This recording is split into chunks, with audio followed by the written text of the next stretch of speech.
അപ്പോൾ എന്തായാലും വാല്യൂഷൻ്റെ കാര്യത്തിൽ ഒരു ഫിക്സ് നമ്പർ പറയില്ല തന്നെയാണോ? തുടക്കത്തിൽ തന്നെ ഞാൻ പറയാം, ഞാനൊരു കച്ചവടക്കാരനാണ്. അപ്പോൾ ഇന്ത്യയിലെ ഡയബറ്റിക് ക്യാപിറ്റൽ ഞാനൊക്കെയാണ്. അതർ ഹെൽത്ത് കെയർ കമ്പനി അവരുടെ മോട്ടീവ് തന്നെ എത്ര രോഗികൾ വന്നിട്ട് അവരുടെ ബിസിനസ് അങ്ങനെയാണ് ജനറേറ്റ്. കോവളത്തേക്കും വർക്കലയിലും വന്ന് കഞ്ചാവ് അടിക്കാനുള്ള ടൂറിസ്റ്റ് ചാനലാണ് നമ്മൾ ഫോക്കസ് ചെയ്യുന്നത്. നമ്മൾ പ്രൊജക്റ്റ് ചെയ്യുന്നില്ല, ബ്രാൻഡ് ചെയ്യുന്നില്ല നല്ല രീതിയിൽ. എൻ്റെ ഐഡിയോളജി എന്ന് പറഞ്ഞാൽ സോഷ്യലി ഇമ്പാക്ട്ഫുൾ ആയിട്ടുള്ള പ്രൊജക്റ്റിന് വേണ്ടിയിട്ട് ഗോ ഓൾ ഇൻ ആണ്. ഇപ്പം മെറ്റവേഴ്സിന് കേരളത്തിൽ എത്ര ആൾ ഇൻവെസ്റ്റ് ചെയ്തു? കേരളത്തിലെ ഏറ്റവും വലിയ ഹോസ്പിറ്റൽ ശൃംഖല അതിനേക്കാളും എത്രയോ ഹൺഡ്രഡ്സ് ഓഫ് തൗസൻഡ്സ് കൂടുതലാണ് ഷോപ്പ് ടോക്കിനെ ട്രസ്റ്റ് ചെയ്ത്. ഈ ഹെൽത്ത് കെയർ ഫണ്ടിൻ്റെ കാര്യം പറഞ്ഞത് ഇത് $50 million കണക്ക് പറഞ്ഞിട്ടാണ്. ഇതിൻ്റെ ഓപ്പർച്യൂണിറ്റി, ഇതിൻ്റെ പൊട്ടൻഷ്യൽ മനസ്സിലാക്കിയതിന് ശേഷം നമ്മൾ മാസ്റ്റർ കാർഡായിട്ട് കൊളാബറേറ്റ് ചെയ്ത് ഒരു ഹെൽത്ത് കെയർ അല്ലെങ്കിൽ വെൽനസ് ആംഗിളിൽ നോക്കുകയാണെങ്കിൽ ഇതുവരെ ആളുകൾ നോട്ടീസ് ചെയ്യപ്പെടാത്ത അല്ലെങ്കിൽ വലിയ സാധ്യതയുള്ളൊരു സംഭവം എന്തായിരിക്കും കേരള ഹെൽത്ത് കെയറിലെ വെൽനസ് മാർക്കറ്റിൽ? നമസ്കാരം, മലയാളീസ് പോഡ്കാസ്റ്റിൻ്റെ മറ്റൊരു എപ്പിസോഡിലേക്ക് എല്ലാവർക്കും സ്വാഗതം. ദുബായിൽ നിന്ന് നമ്മൾ റെക്കോർഡ് ചെയ്യുന്ന ഫസ്റ്റ് എപ്പിസോഡാണ്. ഇന്ന് നമ്മളോടൊപ്പം ഉള്ളത് ഹെൽത്ത് കെയർ ഫീൽഡിൽ ഒരു വിപ്ലവം തന്നെ സൃഷ്ടിച്ചുകൊണ്ടിരിക്കുന്ന ഷോപ്പ് ഡോക്ക് എന്ന കമ്പനിയുടെ ഫൗണ്ടർ ആൻഡ് CEO ആയ ഷിഹാബ് മാക്കാനിയിലാണ്. Welcome Shihab, thank you for accepting the invite. Thank you. So ഡയറക്റ്റായിട്ട് നമുക്ക് പോഡ്കാസ്റ്റിലേക്ക് കടക്കാം. ഓക്കെ. നമ്മൾ കേരളത്തിലുള്ള ബിസിനസ്സുകാരെ പറ്റി സംസാരിക്കുമ്പോൾ മെജോറിറ്റി ആൾക്കാരും കച്ചവടക്കാരാണ്. ഈ ട്രേഡിങ് ഓറിയൻറ്റഡിൽ സാധനം വാങ്ങുക, വിൽക്കുക, ആ ഒരു ആംഗിളിലുള്ള ബിസിനസ്സുകാരാണ് മെജോറിറ്റി ആൾക്കാരും. ഒരു സ്റ്റാർട്ടപ്പ്, ഒരു പ്രൊഡക്റ്റൊക്കെ ബിൽഡ് ചെയ്യുക, ടെക് പ്രൊഡക്റ്റൊക്കെ ബിൽഡ് ചെയ്യുക എന്നുള്ളത് അത്ര ഈസി ആയിട്ടുള്ള കാര്യമല്ല. രാജ്യം മൊത്തം നോക്കുകയാണെങ്കിൽ ഒരുപാട് പ്രൊഡക്ട്സ് വരുന്നു പോകുന്നു. അപ്പോൾ ആ ഒരു സ്റ്റേജിലാണ് ഷിഹാബ് ഷോപ്പ് ഡോക്ക് എന്നുള്ളൊരു പ്രൊഡക്റ്റ് ഒരു ഇമ്പാക്റ്റ്ഫുൾ ആയിട്ടുള്ള ഫീൽഡിൽ ബിൽഡ് ചെയ്യുന്നതും സക്സസ്ഫുൾ ആക്കി എടുക്കുന്നതും ആ ജേർണിയിൽ ഇത്രയും നാൾ കണ്ടിന്യൂ ചെയ്യുന്നതും. സോ എന്താണ് ഷോപ്പ് ഡോക്ക് എന്നും എന്താണ് ഷോപ്പ് ഡോക്കിലൂടെ ക്രിയേറ്റ് ചെയ്യുന്ന ഇമ്പാക്റ്റ് എന്നും പറഞ്ഞിട്ട് നമുക്ക് പോഡ്കാസ്റ്റിൽ തുടങ്ങാം. സോ എന്താണ് ഷോപ്പ് ഡോക്ക്? തുടക്കത്തിൽ തന്നെ ഞാൻ പറയാം, ഞാനൊരു കച്ചവടക്കാരനല്ല. Okay okay. പക്ഷേ ഷോപ്പ് ടോക്ക് എന്ന് പറഞ്ഞാൽ ഒരു ബിസിനസ്, ഒരു ലീഗലി കച്ചവടമാണ്. പക്ഷേ ഞാൻ എന്നെ ഐഡൻറ്റിഫൈ ചെയ്യുന്നത് ഒരു പ്രോബ്ലം, സമൂഹത്തിലെ വലിയ പ്രോബ്ലം സോൾവ് ചെയ്യാൻ വേണ്ടിയിട്ടുള്ള ഓർഗനൈസേഷൻ ബിൽഡ് ചെയ്ത് ടെക്നോളജി ഉപയോഗിച്ചിട്ട് അതിനുവേണ്ടി പ്രവർത്തിക്കുന്ന ഒരാളായിട്ടാണ് എന്നെ കാണാൻ ആഗ്രഹിക്കുന്നത്. ഞാനൊരു കച്ചവടക്കാരനായിട്ട് കാണാൻ ഞാൻ ആഗ്രഹിക്കുന്നില്ല. ഷോപ്പ് ടോക്ക് എന്ന് പറഞ്ഞാൽ ഹെൽത്ത് റിലേറ്റഡ് ആയിട്ടുള്ള ആരോഗ്യ സംബന്ധമായ എന്ത് പ്രശ്നങ്ങൾക്കും പരിഹാരം കാണാൻ സഹായിക്കുന്ന ഒരു ഒരു ഒരു ഒരു കമ്പനി അല്ലെങ്കിൽ ഒരു പ്ലാറ്റ്ഫോം ആണെന്ന് അങ്ങനത്തെ അതാണ് ഷോപ്പ് ടോക്ക്. നിങ്ങൾക്ക് എന്ത് ഹെൽത്ത് റിലേറ്റഡായ എന്ത് പ്രശ്നങ്ങളുണ്ടെങ്കിലും നമ്മളെ സമീപിച്ചാൽ അതിന് വേണ്ടിയിട്ടുള്ള ടോട്ടൽ സൊല്യൂഷൻ നിങ്ങൾക്ക് കൊടുക്കാൻ തരുന്ന ഒരു പ്രസ്ഥാനം, ഒരു കമ്പനിയാണ് ഷോപ്പ് ടോക്ക്. പിന്നെ വേറൊരു ആംഗിൾ നോക്കുകയാണെങ്കിൽ ഒരു ഹെൽത്ത് കെയർ റിലേറ്റഡ് ആയിട്ടുള്ള മെഡിക്കൽ റിലേറ്റഡ് ആയിട്ടുള്ള എല്ലാ സർവീസും കൊടുക്കുന്ന ഒരു ഹെൽത്ത് കെയർ മോൾ, ഡിജിറ്റലി ഉള്ള ഒരു മോളായിട്ട് കരുതിയാലും മതി. അപ്പോൾ ഒരു അഗ്രഗേറ്റർ ആണെന്ന് പറയാം. അങ്ങനെയും പറയാം. അതായത് എല്ലാ മെഡിക്കൽ സർവീസസും ഹെൽത്ത് കെയർ സർവീസസും ഒരു സ്ഥലത്ത് കിട്ടുന്ന എല്ലാ ഹോസ്പിറ്റലായാലും ക്ലിനിക്കായാലും ഡോക്ടറായാലും എല്ലാ തരം മെഡിക്കൽ സർവീസും കിട്ടുന്ന ഒരു സ്ഥലം. ഓക്കെ. അപ്പോൾ അവിടെ വന്നാൽ ആളുകൾക്ക് ഇപ്പം ഞാൻ അശ്വിൻ എന്നൊരാൾ ഷോപ്പ് ഡോക്കിലേക്ക് വരികയാണ്. അപ്പോൾ എനിക്ക് ഇന്നൊരു മെൻ്റൽ ഹെൽത്ത് പ്രോബ്ലം ഉണ്ടെന്ന്, അല്ലെങ്കിൽ എനിക്കൊരു പ്രോബ്ലം ഉണ്ട്, ഒരു എന്തോ ഫേസ് ചെയ്യുന്നുണ്ട്, ഒരു ബുദ്ധിമുട്ട് ഫേസ് ചെയ്യുന്നുണ്ട്. അപ്പോൾ എനിക്ക് ഇന്ന കാര്യമാണ് ആവശ്യമുണ്ടെന്ന് മനസ്സിലാക്കി കഴിഞ്ഞാൽ എനിക്ക് എന്താണ് വേണ്ടതെന്ന് ഷോപ്പ് ഡോക്ക് എനിക്ക് പറഞ്ഞു തരും. അതെ. ഓക്കെ. രണ്ട് തരത്തിലുണ്ട്. ഒന്ന്, നിങ്ങളൊരു പ്രശ്നമായിട്ട് വരുന്നു, അപ്പം നിങ്ങൾക്ക് സ്വന്തമായിട്ട് ചൂസ് ചെയ്യാനുള്ള ഓപ്ഷനുണ്ട്. ഡോക്ടർ വേണോ അല്ലെങ്കിൽ ഹോസ്പിറ്റൽ വേണോ എന്തെങ്കിലും മെഡിക്കൽ സർവീസ് വേണോ, നിങ്ങൾക്ക് ഞങ്ങളെ സഹായം ഇല്ലാതെ തന്നെ നിങ്ങൾക്ക് ചൂസ് ചെയ്യാനും ഒരവസരമുണ്ട്. ഐ മീൻ അതിനുള്ള ഓപ്ഷനുണ്ട്. പിന്നെ നിങ്ങൾ പ്രശ്നങ്ങൾ മനസ്സിലാക്കിയിട്ട് നിങ്ങൾക്ക് പേഴ്സണലൈസ്ഡ് ചെയ്തിട്ട് നിങ്ങൾക്ക് സൊല്യൂഷൻ നമ്മൾ റെക്കമെൻഡ് ചെയ്യുകയും ചെയ്യും. ഓക്കെ. അപ്പോൾ അതിൽ ഏത് ഡോക്ടറെ അടുത്ത് പോകണം, ഏത് ഇന്ന കാര്യങ്ങൾക്ക് ഇന്ന സ്ഥലത്ത് പോകണം, എല്ലാം അതിൽ അപ്പം നമുക്ക് മനസ്സിലാവും നിങ്ങൾ എന്തിനാണ് വന്നിന്ന്. ഓക്കെ.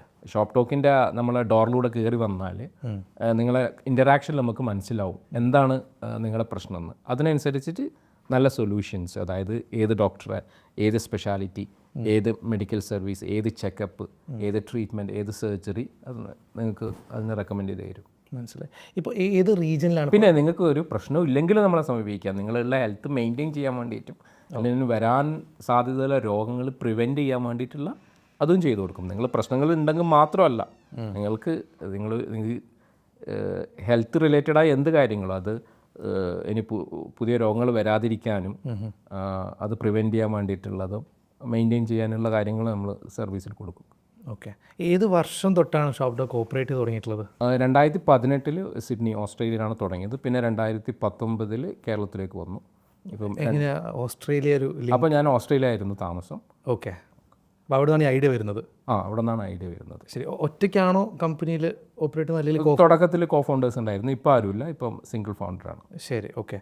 അപ്പോൾ ഓസ്ട്രേലിയയിൽ കമ്പനി ഓപ്പറേറ്റ് ചെയ്തു, അവിടെ നിന്ന് പിന്നെ അടുത്ത സ്റ്റെപ്പ് വരുന്നത് കേരളത്തിലേക്കാണ്? കേരളത്തിലേക്കാണ്. ഞാൻ തിരിച്ച് റീലൊക്കേറ്റ് ചെയ്തപ്പം അത് കേരളത്തിലേക്ക് മാറി. എത്രത്തോളം വളർത്തിയെടുക്കാൻ പറ്റിയിട്ടുണ്ടായിരുന്നു ഓസ്ട്രേലിയയിൽ? ഓസ്ട്രേലിയ ഒരു വർഷം ഉണ്ടായിരുന്നില്ല. നമ്മൾ കുറച്ച് പ്രോട്ടോടൈപ്സ് ബിൽഡ് ചെയ്തിട്ട് ടെസ്റ്റ് ചെയ്യുക മാത്രമേ ചെയ്തിട്ടുള്ളൂ. ശരി. അപ്പോൾ കാര്യമായിട്ട് അവിടെ ഫോക്കസ് ചെയ്തിട്ടില്ല? ഇല്ല, ഒരു വർഷം ഹാർഡ്ലി ഇയർ മാത്രമേ ഉണ്ടായിട്ടില്ല അവിടെ ഫൗണ്ട് ചെയ്തിട്ട്. ഓക്കെ. അപ്പോൾ അതൊരു ഇപ്പോൾ ഓസ്ട്രേലിയ ഒരു ഫെയിലിയർ പോലെ കണ്ടതാണോ, അല്ലെങ്കിൽ അവിടെ ഒരു ഓപ്പർച്യൂണിറ്റി കുറവാണെന്ന് മനസ്സിലാക്കിയിട്ട്? അല്ലല്ല, ഞാൻ വേറെ കാരണത്താൽ നാട്ടിലോട്ട് വന്നേരം അപ്പോൾ ആ ബിസിനസ്, ആ കോൺസെപ്റ്റ് അങ്ങോട്ടേക്ക് കൊണ്ടുവന്നു നാട്ടിലേക്ക് വന്നു. എന്തായിരുന്നു കേരളത്തിൽ വന്നപ്പോൾ ഒരു ഡിഫറൻസ് ഫീൽ ചെയ്തത്? എക്സ്പീരിയൻസ് എങ്ങനെയായിരുന്നു കേരളത്തിലേക്ക് വന്നപ്പോൾ? ഞാൻ 20 വർഷത്തിന് ഗ്യാപ്പിനല്ലേ കേരളത്തിലേക്ക് വന്നിട്ട്. ഞാൻ കേരളത്തിൽ ഇതിനു മുമ്പ് ജോലി ചെയ്തിട്ടില്ല. ഓക്കെ. അതിനു മുമ്പ് ഒരു ബിസിനസ്സും ചെയ്തിട്ടില്ല. അപ്പം എല്ലാ ചാലഞ്ചസും ഉണ്ടാവുമല്ലോ. ഒരു കംപ്ലീറ്റ്ലി കേരളം നാടാണെങ്കിലും ഇതുവരെ ജോലി ചെയ്യാത്തതുകൊണ്ടും ഇതുവരെ ബിസിനസ് ചെയ്യാത്തത് കൊണ്ടും ഒരു നോളജ് ഇല്ലല്ലോ അവിടുത്തെ ലോക്കൽ സിസ്റ്റം എന്താണെന്നുണ്ട്. അപ്പോൾ എനിക്കപ്പോൾ ആധാർ കാർഡ് പോലും ഉണ്ടായിട്ടില്ല, പാൻ കാർഡ് പോലും ഉണ്ടായിട്ടില്ല, ഡ്രൈവിംഗ് ലൈസൻസ് ഉണ്ടായിട്ടില്ല. ശരി. അപ്പോൾ ഈ കമ്പനി സ്ഥാപിച്ച സമയത്തായിരുന്നു ഞാൻ ആധാർ കാർഡ് ഉണ്ടാക്കിയത്, പാൻ കാർഡ് ഉണ്ടാക്കിയത്, ഡ്രൈവിംഗ് ലൈസൻസ് ഉണ്ടാക്കിയത് 2019. ഓക്കെ. അപ്പോൾ എല്ലാം കേരളത്തിൽ ബിസിനസ് ചെയ്യാൻ വേണ്ടി എന്തൊക്കെ ആവശ്യമുണ്ടോ അതൊക്കെ അന്നാണ് ഞാൻ ചെയ്തത്. ഓക്കെ. അപ്പോൾ ഈ പേഴ്സണൽ സാഹചര്യങ്ങൾ കാരണമല്ലേ കേരളത്തിലേക്ക് വരുന്നത് അല്ലേ? അതെ അതെ. ഓക്കെ. അപ്പോൾ കമ്പനിക്ക് വേണ്ടി കേരളത്തിലേക്ക് മാറിയതല്ല? അല്ലല്ല, വന്നപ്പോൾ സ്റ്റാർട്ട് ചെയ്ത് നോക്കിയതാണ് ശരിക്കും പറഞ്ഞാൽ. അതെ. വർക്കായി. അതെ. ഇപ്പോൾ ഡിമാൻഡ് മാർക്കറ്റിൽ ഉണ്ടെന്ന് മനസ്സിലായി. അതെ. ഓക്കെ. ഡിമാൻഡ് മാർക്കറ്റിനേക്കാളും ഞാൻ നോക്കുന്നത് വേറെ ആംഗിളാണ്. ഞാനൊരു കച്ചവടക്കാരനല്ല. ഞാൻ അവിടുത്തെ പ്രശ്നങ്ങൾ കണ്ടിട്ട് അത് സോൾവ് ചെയ്യാനുള്ള സൊല്യൂഷനാണ് ബിൽഡ് ചെയ്തത്. മനസ്സിലായി. ഓക്കെ. ഓക്കെ. ഹെൽത്ത് കെയർ എന്ന് പറഞ്ഞ ഏരിയ ഭയങ്കര വൈഡാണ്. ഇപ്പോൾ വെബ്സൈറ്റിൽ നോക്കിയപ്പം കണ്ട കാര്യങ്ങളാണ്. മെൻ്റൽ ഹെൽത്ത് ഫോക്കസ് ചെയ്യുന്നു, ലൈഫ് സ്റ്റൈൽ ഡിസീസ് ഫോക്കസ് ചെയ്യുന്നു, എൽഡർലി കെയർ ഫോക്കസ് ചെയ്യുന്നു, അങ്ങനെ ഒരുപാട് പോയിന്റ്സ് ഉണ്ട്. പിന്നെ മെഡിക്കൽ ടൂറിസം. അതായത് ഈ മേഖല എന്നൊക്കെ പറയുന്നത് ഇപ്പോൾ ട്രെൻഡിങ് ആയിക്കൊണ്ടിരിക്കുന്ന ഒരു ഏരിയ ആണ്. ഈ മെൻ്റൽ ഹെൽത്ത് ചർച്ചകളൊക്കെ ഇപ്പോൾ നാട്ടിൽ തുടങ്ങി വരുന്നൊരു സമയം കൂടിയാണ്. അത്ര പോപ്പുലർ അല്ല ഇന്ത്യയിൽ, പുറത്തൊക്കെ പോപ്പുലർ ആണ്. അപ്പോൾ ഇങ്ങനെ ട്രെൻഡിങ് ആയിക്കൊണ്ടിരിക്കുന്ന ഒരു മേഖലയിൽ പ്രൊഡക്റ്റ് ബിൽഡ് ചെയ്യുമ്പോൾ ഡെഫിനറ്റ് ആയിട്ടും ഒരുപാട് കോമ്പറ്റീറ്റേഴ്സും ഇതേ കാര്യം തന്നെ ബിൽഡ് ചെയ്യുന്നുണ്ടാവാം. അപ്പോൾ ഇത്രയും കോമ്പറ്റീറ്റേഴ്സിൽ നിന്ന് എങ്ങനെയാണ് ഷോപ്പ് ഡോക്ക് ഡിഫറെൻ്റ് ആയിരിക്കുന്നത്? ഷോപ്പ് ടോക്ക് ഒരു പർട്ടിക്കുലർ പ്രൊഡക്റ്റ് അല്ല ബിൽഡ് ചെയ്യുന്നത്. ഷോപ്പ് ടോക്ക് ഡിജിറ്റൽ ഹെൽത്തിൽ അല്ലെങ്കിൽ ഹെൽത്ത് കെയറിൽ ഒരു ഹോൾ ഇക്കോ സിസ്റ്റമാണ് ബിൽഡ് ചെയ്യുന്നത്. അപ്പോൾ ബ്രോഡ്ലി കേരളത്തിലെ അല്ലെങ്കിൽ ഇന്ത്യയിലെ ജനങ്ങൾ അനുഭവിക്കുന്ന ഹെൽത്ത് കെയർ പ്രശ്നങ്ങളെല്ലാം ഒന്ന് നോക്കിയിട്ട് അനലൈസ് ചെയ്തിട്ട് കഴിഞ്ഞ 5-6 വർഷം അനലൈസ് ചെയ്തിട്ട് നമ്മൾ ഒരു 5 കീ വെർട്ടിക്കൽസ് ആയിട്ട് സ്പ്ലിറ്റ് ചെയ്ത്. ഓക്കെ. ഒന്ന് ലൈഫ് സ്റ്റൈൽ ഡിസീസസ്, ജീവിതശൈലി രോഗങ്ങൾ മൂലം അനുഭവിക്കുന്ന ഒരുപാട് പ്രശ്നങ്ങളുണ്ട്. Diabetes, obesity, hyper tension, heart diseases, പിന്നെ ലേഡീസിൻ്റെ PCOS, ഇതൊക്കെ പ്രിവെൻറ്റ് ചെയ്യാനും മാനേജ് ചെയ്യാനും റിവേഴ്സ് ചെയ്യാൻ വേണ്ടിയിട്ടുള്ള സൊല്യൂഷൻ കൊടുക്കുന്ന ഒരു കാറ്റഗറിയാണ് നമ്മുടെ ത്രൈവ് എന്ന് പറയുന്നത്. പിന്നെ രണ്ടാമത് മെൻ്റൽ ഹെൽത്ത് റിലേറ്റഡ്, മെൻ്റൽ ഹെൽത്തും ഇമോഷണൽ ഹെൽത്തും ഹാപ്പിനെസ് എൻഹാൻസ് ചെയ്യാൻ വേണ്ടിയിട്ടും ലൈഫ് സ്റ്റൈൽ ഓവറോൾ വെൽബീയിങ് ഇതാക്കാൻ വേണ്ടിയിട്ടുള്ള എന്തൊക്കെ സർവീസ്, അതിനെ UK എന്ന് പറയും.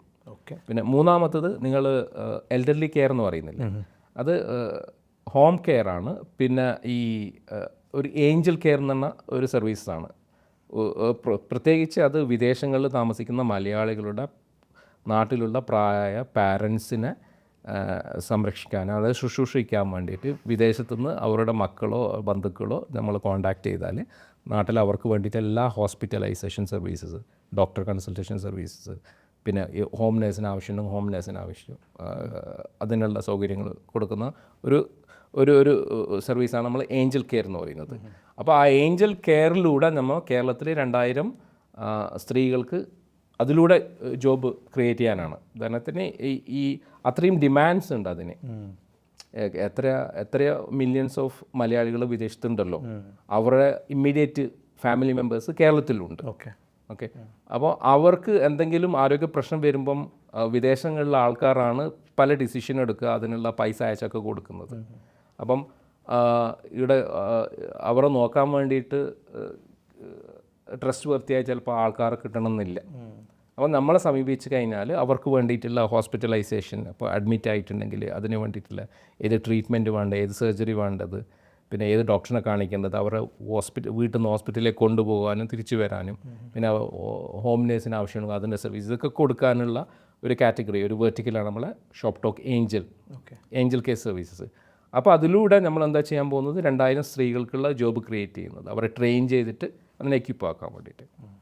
ആ പ്രൊജക്റ്റാണ് ഏഞ്ചൽ കെയർ പ്രൊജക്റ്റ്. പിന്നെയുള്ളത് മെഡിക്കൽ ടൂറിസമാണ്. അത് കേരളത്തിലേക്ക്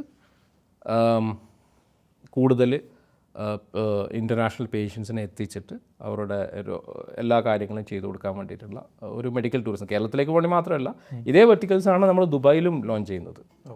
ദുബായിനെ ബേസ് ചെയ്തിട്ട് പിന്നെ കേരളത്തിനെ ബേസ് ചെയ്ത് അങ്ങനെ ഒരു 5 വെർട്ടിക്കലാണ് മെയിനായിട്ട് നമ്മൾ ഫോക്കസ് ചെയ്യുന്നത്. എനിക്ക് തോന്നുന്നു ഇപ്പോഴത്തെ ഒരു കൾച്ചർ എന്ന് പറയുന്നത് പഠിച്ചു കഴിഞ്ഞാൽ എല്ലാവരും പുറത്തേക്ക് പോകുന്നൊരു കൾച്ചറാണല്ലോ. UK ആയിക്കോട്ടെ, കാനഡ ആയിക്കോട്ടെ, എല്ലാവരും നാട് വിട്ട് പോവാണ്. എല്ലാവരുടെ കുടുംബത്തിലുണ്ട് ആരെങ്കിലുമൊക്കെ പുറത്ത് പോയി പഠിക്കുന്നവർ. അപ്പോൾ എനിക്കൊന്ന് ഭാവി തലമുറയിൽ മക്കളെല്ലാം പുറത്തായിരിക്കും ഉണ്ടാവുക. അപ്പോൾ ഈ പറഞ്ഞ ഏഞ്ചൽ എന്നുള്ള സർവീസൊക്കെ എനിക്ക് തോന്നുന്നു കുറേ കൂടെ ഇൻ ഡിമാൻഡ് ഉള്ളൊരു സർവീസ് ആയിട്ട് മാറാനും സാധ്യത കൂടുതലാണ്. അതെ, ഈ കഴിഞ്ഞ 6 വർഷം കേരളത്തിൽ പല പ്രശ്നങ്ങളും മനസ്സിലാക്കിയിട്ട് ഫൈനലൈസ് ചെയ്ത 5 വെർട്ടിക്കൽസാണിത്, ഈ 5 കീ സർവീസസ്. അപ്പോൾ ആ ഡിമാൻഡുള്ള അനുസരിച്ചിട്ടാണ് നമ്മൾ അത് ഡിസൈൻ ചെയ്തിട്ടുള്ളത്. ഓക്കെ. അപ്പോൾ ഈ ലൈഫ് സ്റ്റൈൽ ഡിസീസിൻ്റെ കാര്യം പറഞ്ഞുകൊണ്ട് ചോദിക്കുകയാണ്, ഈ ഡയബറ്റീസ് ഒക്കെ പോലുള്ള അസുഖങ്ങൾ വളരെ കോമൺ ആണ് ഇപ്പോൾ. അത് ഏത് ഒരു ഇന്ത്യയിലെ ഡയബറ്റിക് ക്യാപിറ്റൽ തന്നെയാണ് കേരളം. അതെ. അപ്പോൾ എത്രത്തോളം പോസിബിൾ ആണ് നമ്മൾ നേരത്തെ ഡയബറ്റീസ് വരുമെന്നുള്ളൊരു ധാരണ, അല്ലെങ്കിൽ പ്രിവെൻറ്റീവായിട്ട് അപ്രോച്ച് ചെയ്ത് കഴിഞ്ഞാൽ അത് സാധ്യത ഉണ്ടെങ്കിൽ അത് റിവേഴ്സ് ചെയ്യാൻ ഒരു ടൈപ്പ് 2 ഡയബറ്റീസ് എല്ലാം പ്രിവെൻറ്റബിൾ ആണ്. ഓക്കെ. അതെല്ലാം ലൈഫ് സ്റ്റൈൽ ഡിസീസസ് ആണ്. എല്ലാ ലൈഫ് സ്റ്റൈൽ ഡിസീസും പ്രിവെൻറ്റബിൾ ആണ്. ഒന്നും ജനറ്റിക്കലൊന്നുമല്ല, നമ്മൾ ജീനൊന്നും കുറ്റം പറഞ്ഞിട്ട് കാര്യമില്ല. ഇതെല്ലാം മെറ്റബോളിക് ഡിസീസസാണ്. അതായത് ഇതെല്ലാം പ്രിവെൻറ്റബിൾ ആണ്. ഓക്കെ. മോശം ലൈഫ് സ്റ്റൈൽ കൊണ്ട് വരുന്നത് തന്നെയാണ് ഇതൊക്കെ. ഓൾമോസ്റ്റ് കേരളത്തിലുള്ള രോഗങ്ങളിൽ 45-50% പ്രിവെൻറ്റബിൾ ഡിസീസസ് ആണ്. അത് ഈവൻ ഈ ഡയറ്ററി കാര്യങ്ങൾ ശ്രദ്ധിച്ചാലും, ന്യൂട്രീഷൻ, സ്ലീപ്പ്, ഫിറ്റ്നസ്, ഹെൽത്ത്, ഇതൊക്കെ നോക്കിയാൽ എല്ലാം പ്രിവെൻറ്റ് ചെയ്യാൻ പറ്റുന്നതാണ് പലതും. ശരി. അപ്പോൾ എനിക്ക് തോന്നുന്നു ഒരു വലിയ മെസ്സേജ് അയക്കുന്നു തോന്നുന്നു ആൾക്കാർക്ക് പലർക്കും. കാരണം വന്നു കഴിഞ്ഞാൽ പെട്ടു എന്നുള്ള ചിന്തയിലാണ് ആൾക്കാർ പലപ്പോഴും ഡയബറ്റീസിൻ്റെ കേസിലൊക്കെ എടുക്കുക. അപ്പോൾ കുറച്ച് നേരം ശ്രദ്ധിക്കുകയാണെങ്കിൽ കുറച്ചുകൂടെ ബെറ്റർ ആയിട്ട് നമുക്ക്. അതെ, നമ്മുടെ അപ്രോച്ച് തന്നെ ഷോപ്പ് ടോക്കിൽ കുറേ ഡോക്ടേഴ്സ് ഉണ്ടെങ്കിലും കുറേ ഹോസ്പിറ്റൽസ് ഉണ്ട്. നമ്മൾ ഫോക്കസ് ചെയ്യുന്നത് മെഡിസിൻ ഇല്ലാണ്ട് എങ്ങനെ ഈ ലൈഫ് സ്റ്റൈൽ ഡിസീസിനെ റിവേഴ്സ് ചെയ്യാൻ, പ്രിവെൻറ്റ് ചെയ്യുക എന്നാണെന്നുള്ളത്. ഓക്കെ. നമ്മുടെ പർപ്പസ് തന്നെ അതാണ്. എത്രമാത്രം രോഗികളെ സൃഷ്ടിക്കാതിരിക്കുകയാണ്. Whereas other health care company, pharma കമ്പനീസിനെല്ലാം അവരുടെ ഇൻസെൻറ്റീവ് തന്നെ, അവരുടെ മോട്ടീവ് തന്നെ എത്ര രോഗികൾ വന്നിട്ട് അവരുടെ ബിസിനസ് അങ്ങനെയാണ് ജനറേറ്റ് ചെയ്യുന്നത്. നമ്മൾ നേരെ തിരിച്ചാണ്, പ്രിവെൻറ്റബിളാണ്, പ്രിവെൻറ്റീവ് ഹെൽത്താണ് നമ്മൾ ഫോക്കസ് ചെയ്യുന്നത്. ഓക്കെ. പക്ഷേ എത്രത്തോളം ഈ പ്രിവെൻറ്റീവ് ട്രീറ്റ്മെൻറ്റിന് വേണ്ടി ആൾക്കാർ വരുന്നുണ്ട്, അവെയർ ആണോ ആൾക്കാർ? നമ്മുടെ ഹോൾ ഹെൽത്ത് കെയർ സിസ്റ്റം തന്നെ ക്യൂറേറ്റീവ് മോഡലാണ്, പ്രിവെൻറ്റീവ് മോഡലല്ല. അപ്പോൾ അവയർനെസ് ഇല്ല.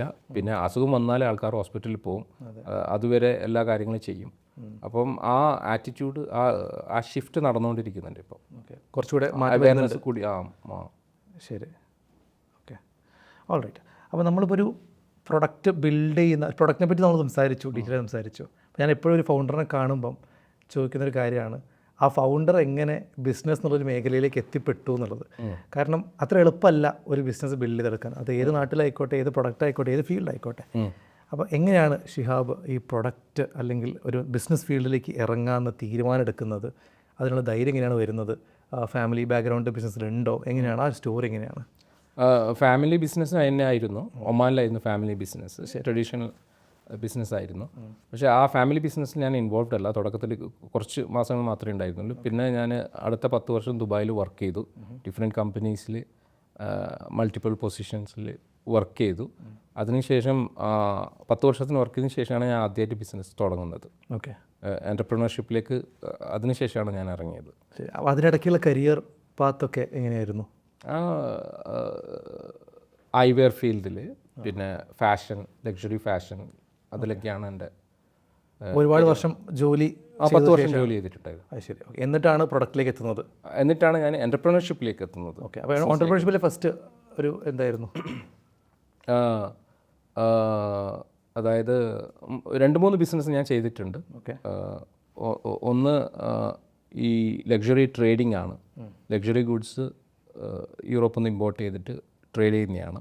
പിന്നെ വേറൊന്ന് ഒപ്റ്റിക്കൽ ഡിസ്ട്രിബ്യൂഷൻ, ഐവേ ബ്രാൻഡിൻ്റെ ഡിസ്ട്രിബ്യൂഷനാണ്. പിന്നെ കൺസൾട്ടിങ് ആണ്. ഓക്കെ.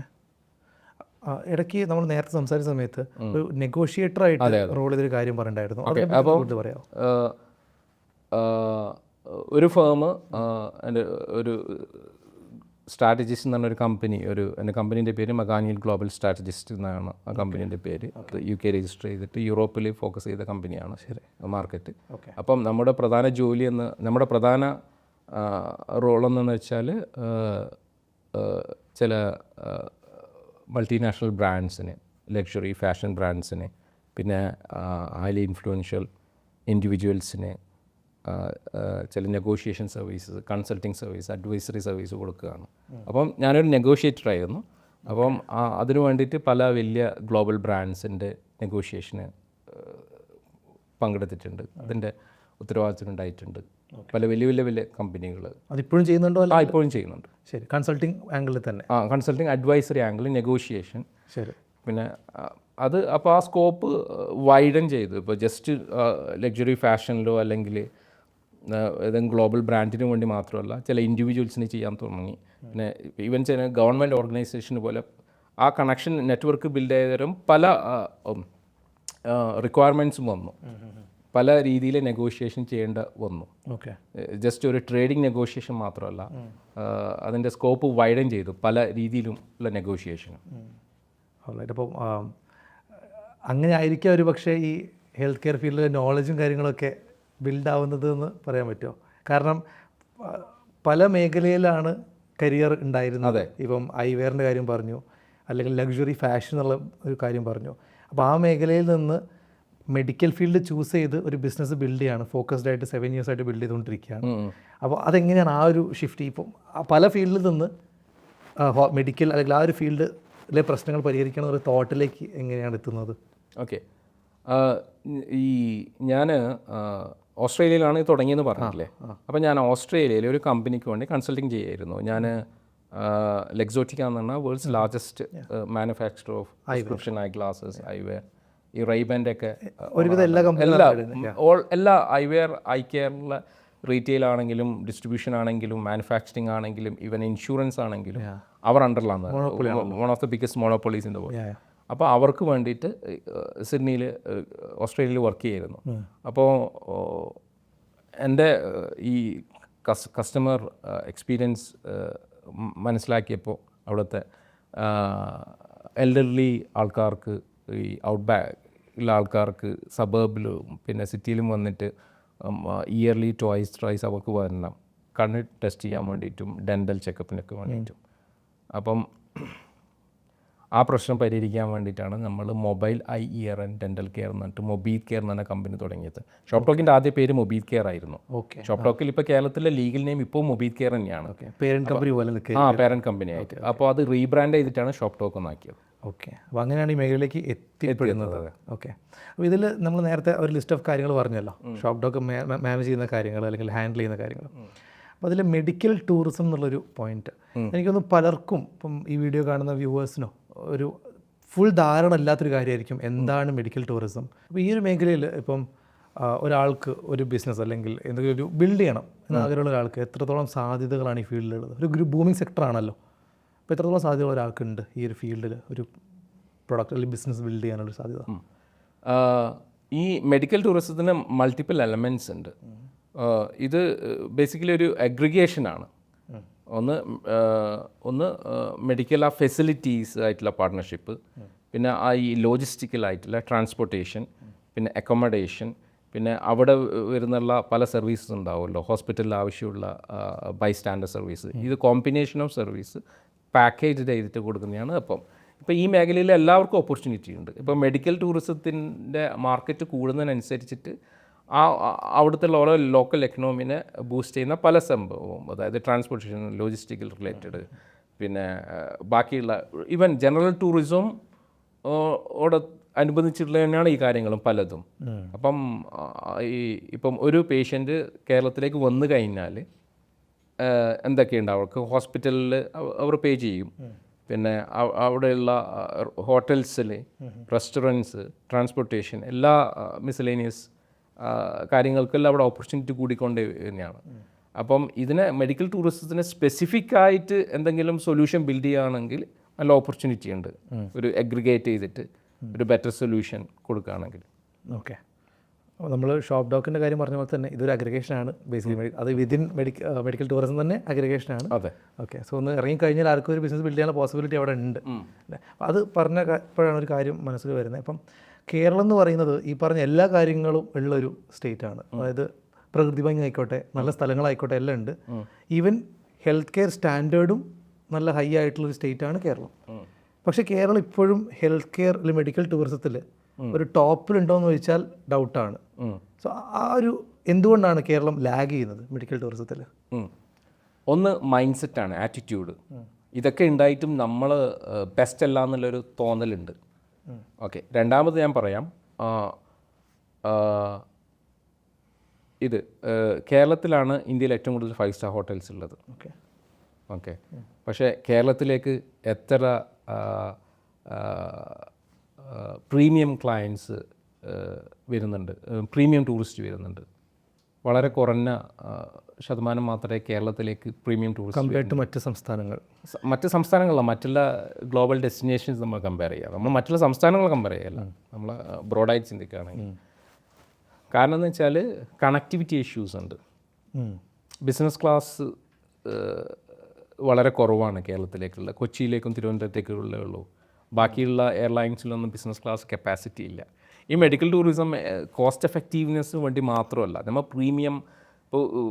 പ്രീമിയം വെൽനെസ്സിലാണ് നമ്മൾ ഫോക്കസ് ചെയ്യേണ്ടത്. Premium cosmetic treatment, premium wellness treatment, അതൊക്കെയാണ് നമ്മൾ പ്രൊജക്റ്റ് ചെയ്ത് വെക്കേണ്ടത്.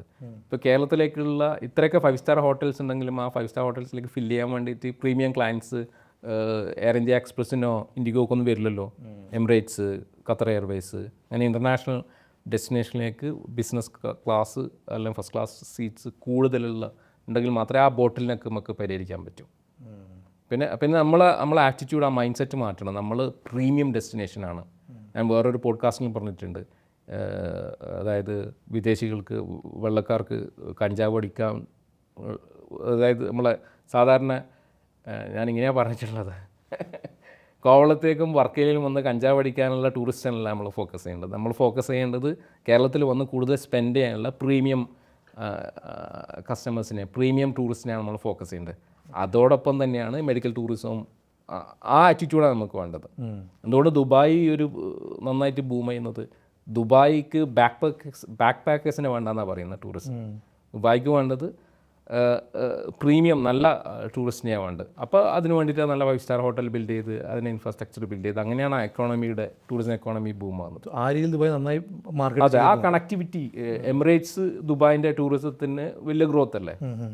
അതുപോലെ കേരളത്തിലേക്ക് ഇൻ്റർനാഷണൽ ഫ്ലൈറ്റ്സിൽ ബിസിനസ് ക്ലാസ് സീറ്റ്സുള്ള വളരെ കുറഞ്ഞ എയർലൈൻസേ ഉള്ളൂ. അപ്പോൾ മലബാർ നോക്കുകയാണെങ്കിൽ കേരളത്തിൻ്റെ ഏറ്റവും ടൂറിസം സാധ്യതയുള്ള മേഖലയാണ് മലബാർ മേഖല.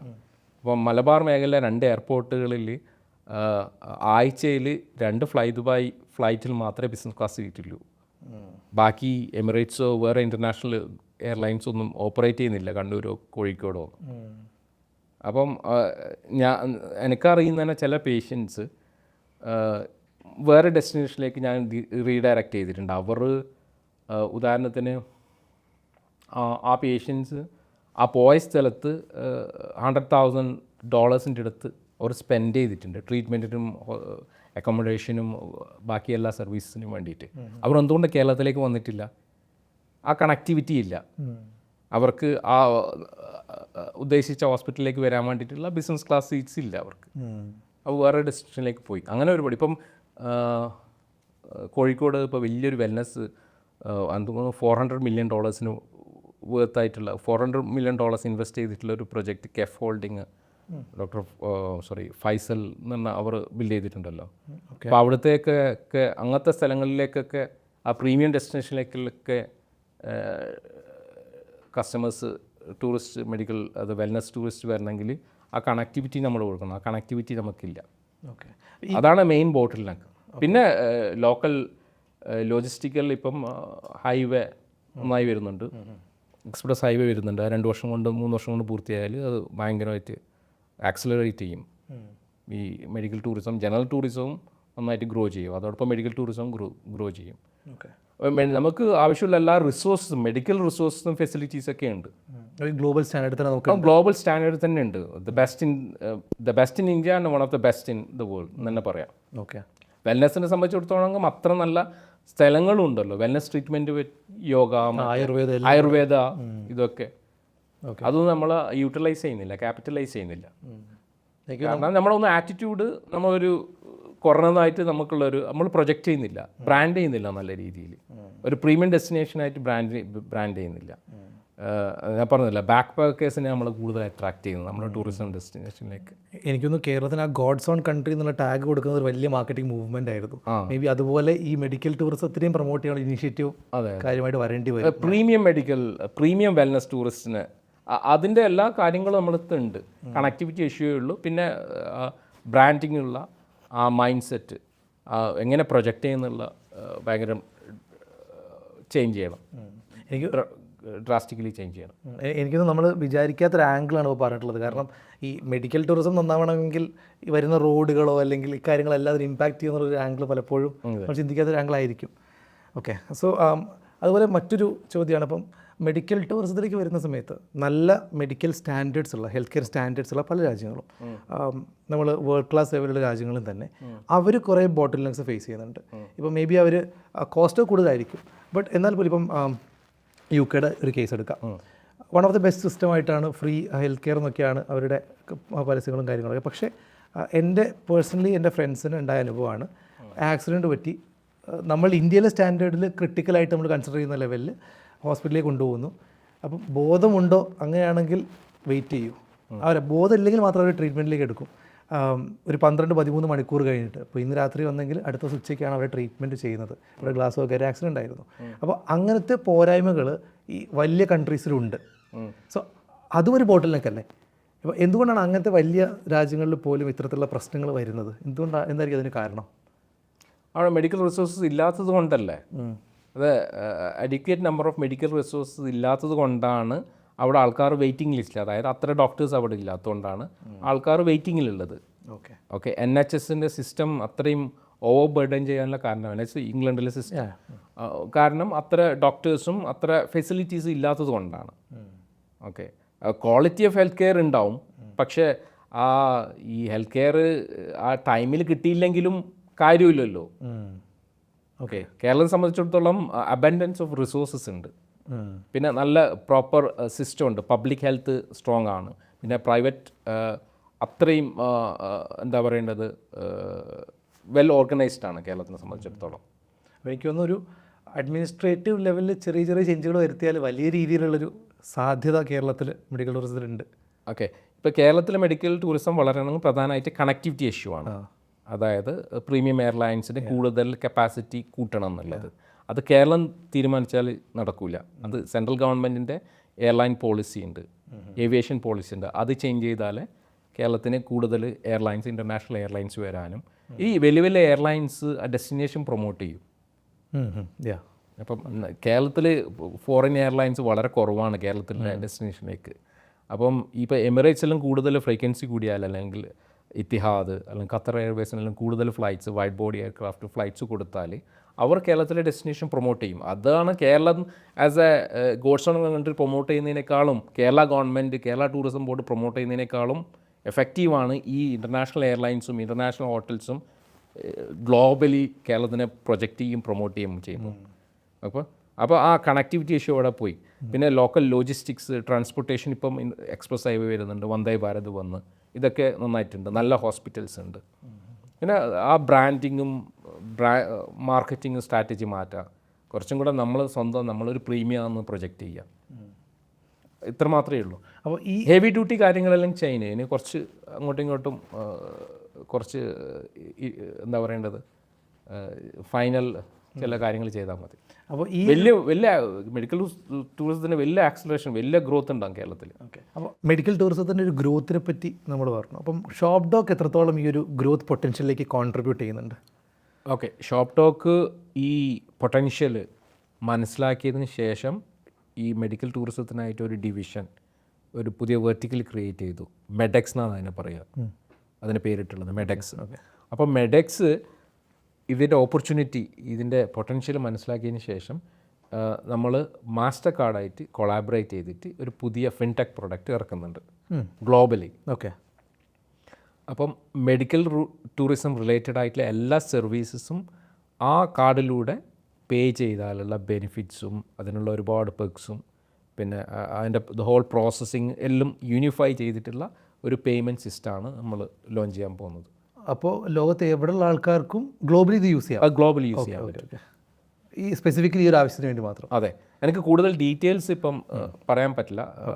അത് പ്രൊഡക്റ്റ് ഇറങ്ങിയതിന് ശേഷം ഒരു ഷോപ്പ് ടോക്കുമായിട്ട് മാസ്റ്റർ കാർഡിൻ്റെ ഗ്ലോബലി രണ്ടാമത്തെ പാർട്ട്ണർഷിപ്പാണ് മെഡിക്കൽ ടൂറിസം റിലേറ്റഡ് ആയിട്ടുള്ള ഒരു പ്രൊഡക്റ്റ് അവർ ബിൽഡ് ചെയ്യുമ്പോൾ ഷോപ്പ് ടോക്ക് ഗ്ലോബലി രണ്ടാമത്തെ കമ്പനിയാണ് അവർ പാർട്ട്ണർ ചെയ്യുന്നത്. അത് ബിൽഡിംഗ് സ്റ്റേജിലാണ്? അതെ അതെ. ഓക്കെ. ഏതൊരു ടൈം ലൈൻ എങ്ങനെ? ഒരു നെക്സ്റ്റ് 3 to ഞങ്ങളിപ്പോൾ തുടങ്ങിയിട്ട് ഒരു വർഷമായി അതിനുള്ള എല്ലാ പ്ലാനിങ്ങും ഡിസ്കഷൻസും എല്ലാം തുടങ്ങിയിട്ട്. ഉടനെ പ്രതീക്ഷിക്കാം? അതെ. ഓക്കെ. ഈ ഒരു ചോദ്യം കുറച്ച് സെൻസിറ്റീവ് ആയിരിക്കും ചിലപ്പോൾ. ഇത്രയും വേർട്ടിക്കൽസിൽ ബിൽഡ് ചെയ്ത് വന്ന് ഷോപ്പ് ഡോഗ് ഇപ്പോൾ എത്രത്തോളം വലിയൊരു കമ്പനിയാണ് ഒരു റവന്യൂ ടേംസിലോ അല്ലെങ്കിൽ വാല്യുവേഷൻ ടേംസിലോ ഒക്കെ പറയുകയാണെങ്കിൽ? ഷോപ്പ് ടോക്ക് പ്രോഫിറ്റ് ഒന്നും ഉണ്ടാക്കുന്നില്ല, 0 പ്രോഫിറ്റാണ്. ഓക്കെ. ഞങ്ങൾ പലതും നമ്മൾ ഇതുവരെ മോണിറ്റൈസ് ചെയ്യാൻ തുടങ്ങിയിട്ടില്ല. ചിലപ്പോൾ അടുത്ത 2-3 ഇയേഴ്സിന് ശേഷമായിരിക്കും നമ്മൾ ആക്ച്വലി മോണിറ്റൈസ് ചെയ്യാൻ ചില കാര്യങ്ങൾ നമ്മൾ തുടങ്ങും. ഷോപ്പ് ടോക്കിൻ്റെ വാല്യുവേഷൻ നോക്കുകയാണെങ്കിൽ, വാല്യുവേഷൻ എങ്ങനെ നിങ്ങളൊരു കമ്പനീനെ വാല്യൂ ചെയ്യും? ഞാൻ ഇങ്ങനെ പറയാം, നിങ്ങൾ തന്നെ വാല്യൂ ചെയ്യും ഷോപ്പ് ടോക്ക് എത്തുന്നത്. ഇപ്പം കേരളത്തിലെ ഏറ്റവും വലിയ ഹോസ്പിറ്റൽ ശൃംഖല, അവിടത്തേക്ക് ഒരു മാസം എത്ര പേഷ്യൻസ് ആവശ്യങ്ങൾക്കായിട്ട് പോകുന്നുണ്ട് ആ ബ്രാൻഡിനെ ട്രസ്റ്റ് ചെയ്തിട്ട്? നിങ്ങളൊന്നും അത് മനസ്സിൽ വെക്കാം. അതിനേക്കാളും എത്രയോ ഹൺഡ്രഡ്സ് ഓഫ് തൗസൻഡ്സ് കൂടുതലാണ് ഷോപ്പ് ടോക്കിനെ ട്രസ്റ്റ് ചെയ്തിട്ട് കേരളത്തിലെ ജനങ്ങൾ അല്ലെങ്കിൽ കേരളത്തിന് പുറത്തുള്ള ജനങ്ങൾ ഷോപ്പ് ടോക്കിനെ അപ്രോച്ച് ചെയ്യുന്നത്.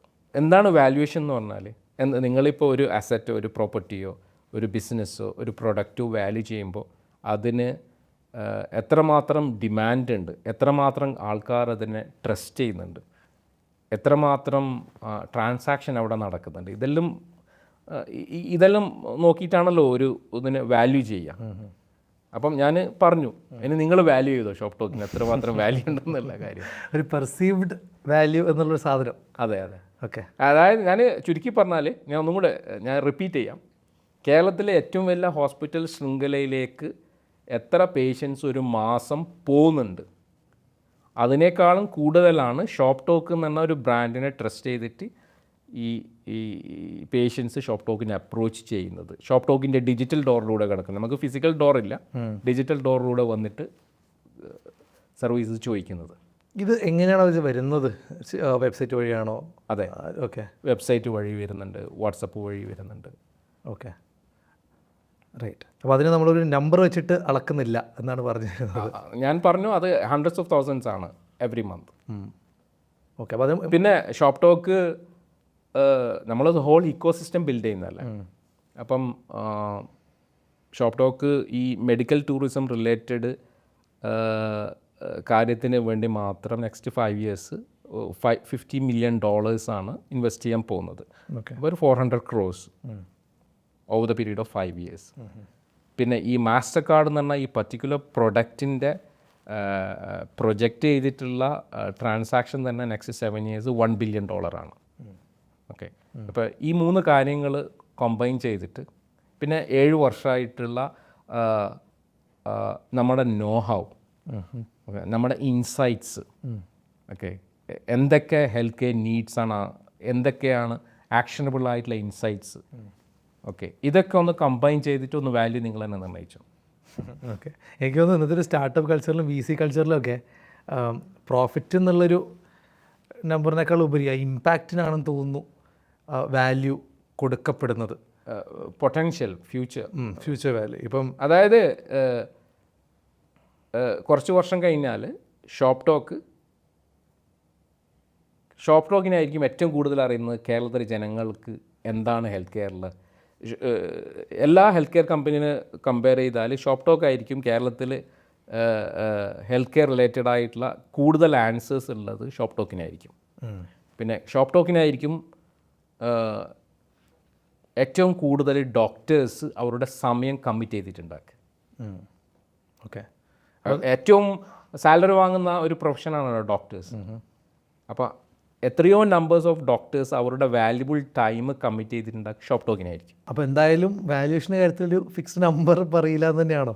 കാരണം നമ്മൾ വാല്യുവേഷനിൽ ആ കാര്യത്തിൽ നമ്മൾ ബോധേഡ് അല്ല. കാരണം നമ്മൾ പുതുതായിട്ട് ഫണ്ട് റേസ് ചെയ്യുന്നില്ല, ഇൻവെസ്റ്റ്മെൻറ്റ് നോക്കുന്നില്ല.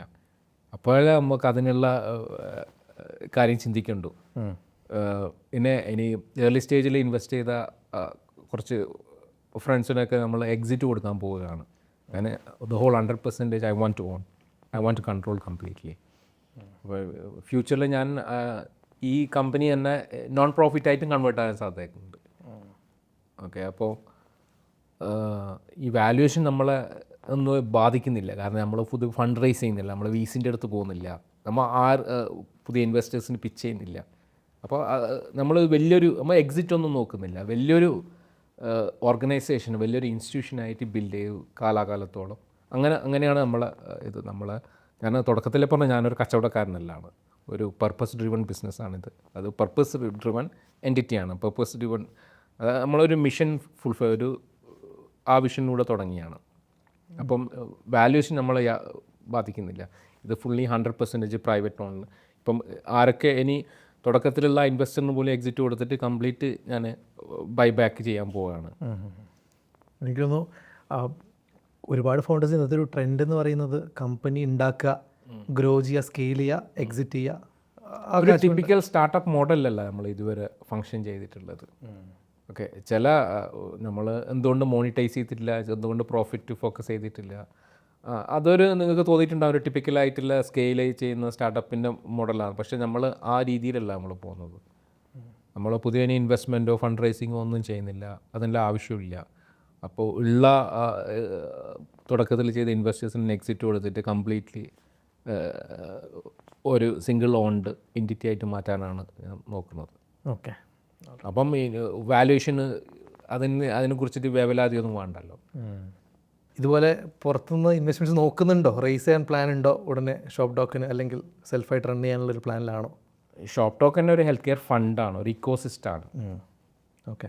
ഇപ്പം നേരത്തെ മാസ്റ്റർ കാർഡിൻ്റെ കാര്യം പറഞ്ഞല്ലോ, അതുപോലെ TCS ആയിട്ട് ഒരു TCS ആയിട്ട് കൊളാബറേഷൻ ഉണ്ട്. ഓക്കെ.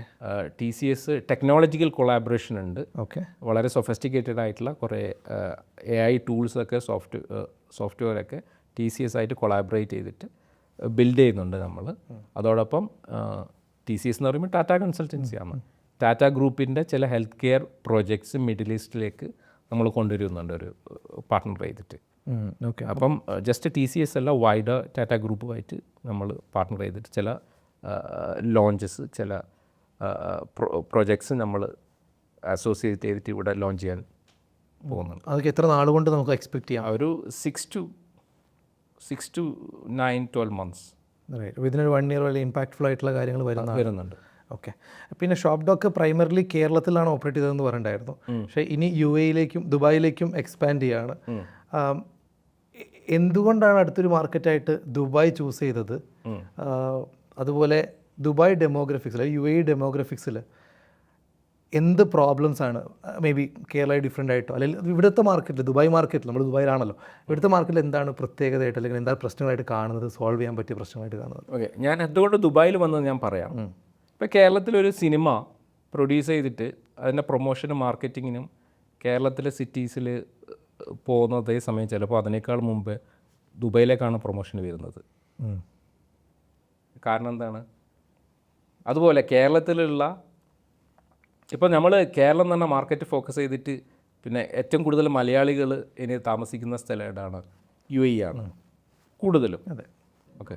അപ്പോൾ നാച്ചുറലി നമ്മുടെ ഒരു എക്സ്പാൻഷൻ കേരളം കഴിഞ്ഞാൽ ഡൽഹിയോ ബാംഗ്ലൂരോ മുംബൈയോ ഒന്നല്ല, കൂടുതൽ മലയാളികളുള്ള സ്ഥലത്താണ്. അങ്ങനെയാണ് നമ്മൾ ഷോപ്പ് ടോക്ക് ദുബായിലേക്ക് കൊണ്ടുവന്നത്. ഓക്കെ.